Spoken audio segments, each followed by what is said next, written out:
1, 2, 3, go! Hi, vlog!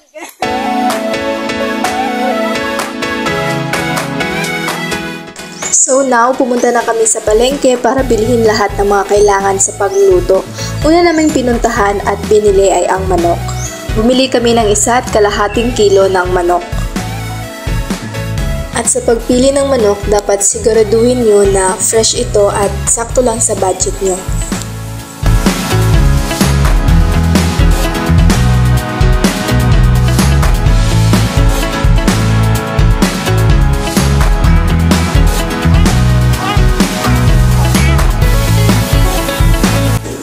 So now, bumili na naman kami ng mga pampalasa sa ating manok like kalamansi, ahos, sibuyas, powder na paminta, patis, oil, breadcrumbs or all-purpose fry, and crispy fry. So ayan, bumili na kami.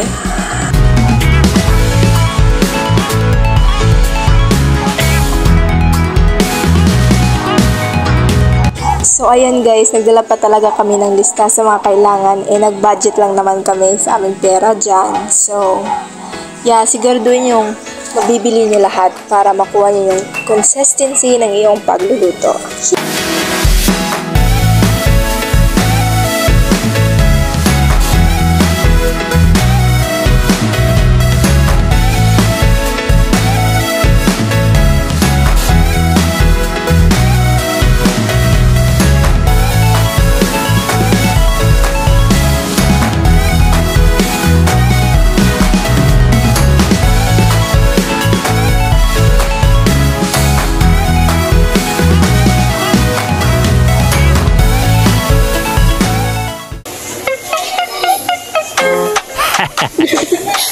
So ayan na guys, nabili na namin lahat ng aming mga kailangan para sa ating special fried chicken. So uwi na tayo guys para sisimulan natin ang ating pagluluto. By the way guys, sa dagat pala tayo magluluto ng ating manok with friends kasi nagba-vlog din sila. So let's go!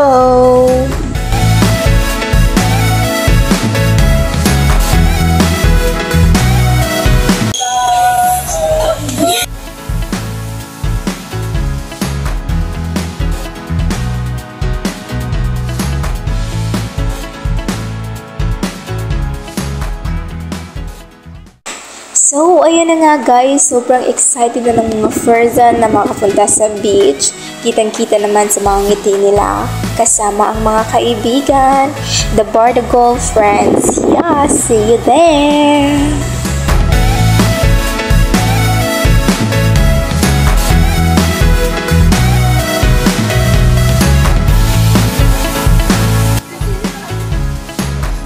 Say hi to our vlog, Edmar.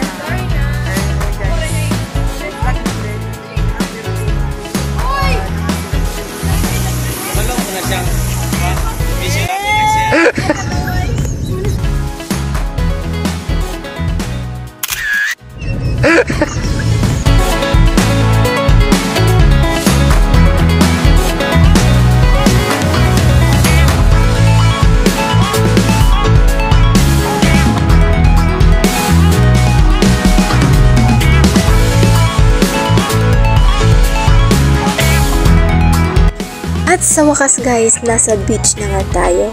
At sa puntong ito, maghahanap kami ng pwesto kung saan doon kami magluluto at mag-prepare na lahat ng mga kailangan namin. Yeah, kaya let's go!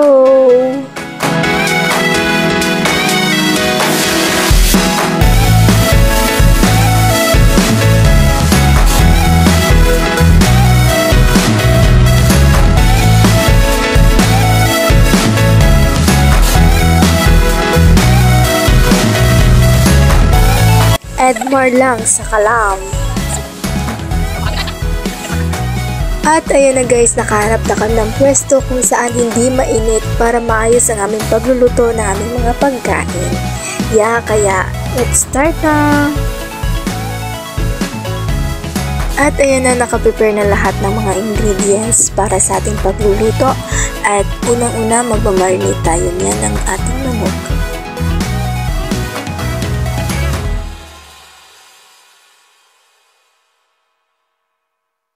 Unang-una, maghiwa muna tayo ng bawang at depende lang sa inyo kung gaano kadaming bawang yung kailangan nyo para sa inyong manok. Yung saktong-sakto lang talaga.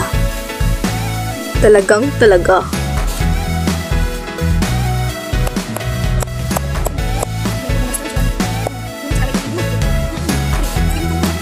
At pangalawa, naghiwa na din kami ng sibuyas.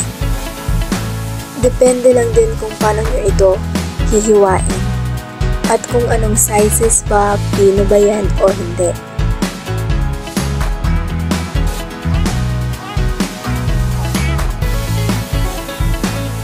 Hiniwa na din namin ang kalamansi.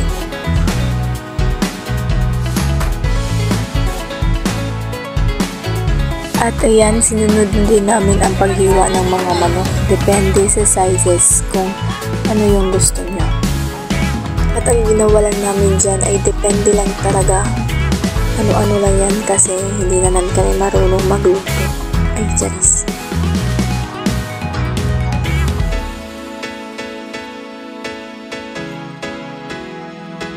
Parang ni-wrestling na yung manok dyan, guys. Tingnan niyo naman. Hindi kasi masyadong So ayan, madami pala tayong hiwain manok. At tingnan niyo naman yung kutsilyo na nadala namin. Parang gusto na niyang bumitaw kasi maliit po yung nadala namin na kutsilyo. Kaya, go, laban lang.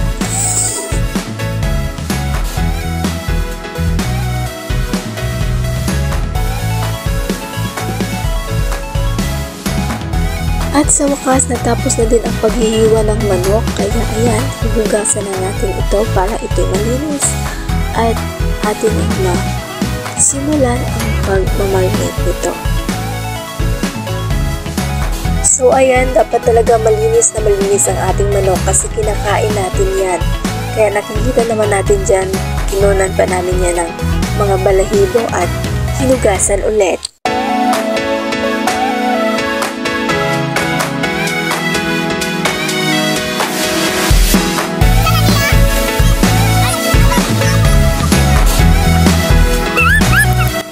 At ayan na guys, nilagay na natin lahat sa malaking lalagyanan ng mga manok at mga pampalasa nito para masimulan na ang pagmamarinate.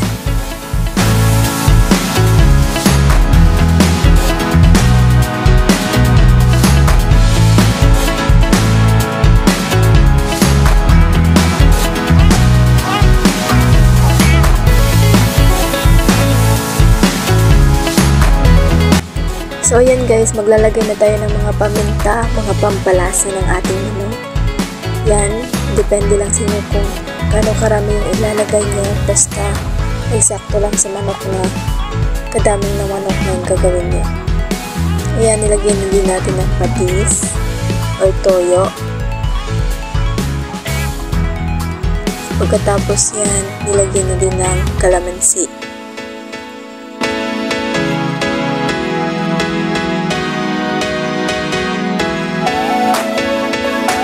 And lastly, yung suka or dato puti. At ayan na, it's mekos time.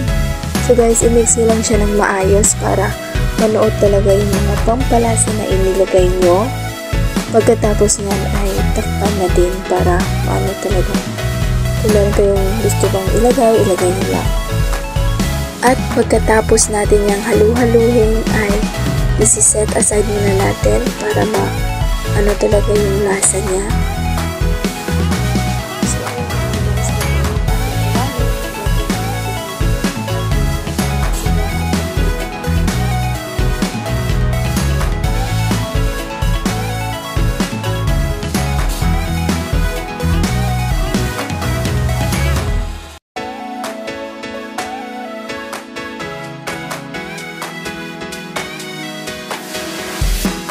Hihintayin lang natin yan guys hanggang mag-golden brown na at parang nakikita na natin na naluluto na siya, saka natin hanguin.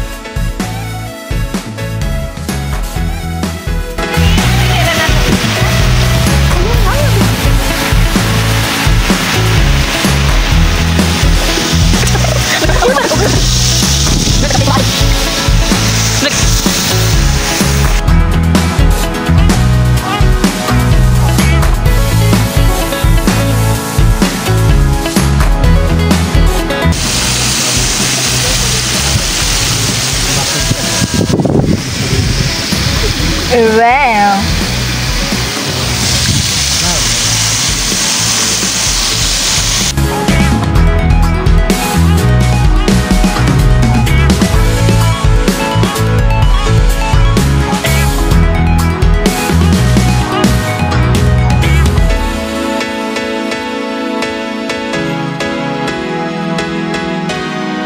At ayan na nga guys, mukhang malapit na tayong matapos sa ating pagluluto kasi marami-rami na rin yung naluto na natin. So, iti-taste test natin to mamaya. At ayan na nga guys, tapos na nga. Hindi man yan perfect. Basta yung pagluluto naman namin dyan guys ay with a heart. Charis. So, that's all for today's video guys. Thank you for watching. Ala na bubu. Iko natin. Iro na nga kong gikuan. Wala iro na guys. Nakuha to. Nakuha.